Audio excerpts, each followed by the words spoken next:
Hello, everybody. It is Jen. This is a quick tutorial on shoulder shrugs.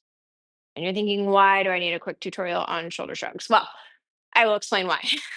It is actually pretty hard to do shoulder shrugs like with intention. So this is just hopefully an opportunity to give you a chance to focus on what you're doing.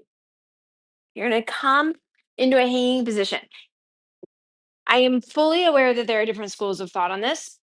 When I'm doing horizontal non-aerial bar stuff, like to have my thumb not wrapped around the bar. So it's going to be wrapped with the other fingers. I know that I'm doing a little bit of aerial trapeze right now, or dance trapeze, and lyra, same thing. You wrap the thumb underneath the bar. So, but in gymnastics rings, you actually don't. Anyway, different ideas, different rules of thumb. Try both. See what you prefer. Once you're here, you're you've got a couple things happening, right? You're going to try to pull the bar down, but your body is going up. So if I think about my pelvic floor moving up as I pull the bar down, that will typically make things feel lighter. So what I mean by that is I'm imagining that my pelvic floor is reaching towards the ceiling as I pull the bar down. All right. So that's one thing that you can play with. The next thing you can play with is imagine this is weird, right? But I want you to imagine that the pinky toes are long and you're exposing this part of your foot.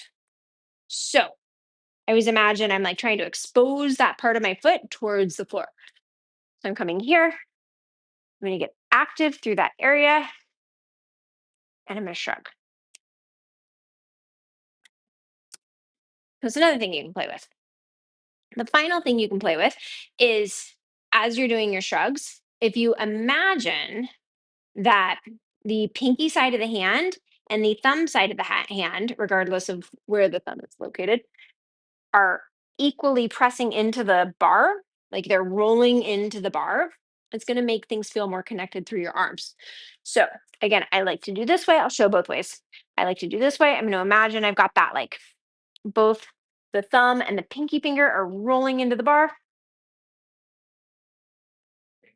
All right, there's that.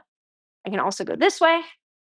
Same thing, still imagining, which you'll notice if you're doing this variation, that gives you that sense of that breaking the bar, which is a common instruction that's given with both barbell lifting and any sort of aerial apparatus thing. Say break the bar. Okay, so I hope you found that useful. Kind of a little diversion. I love hanging stuff. I don't teach it that often, but it's one of my favorite things. If you have any questions, thoughts, anything of that sort, drop them in the comments. And as always, if you found this content useful, please, please, please like, share, and subscribe. Thank you so much.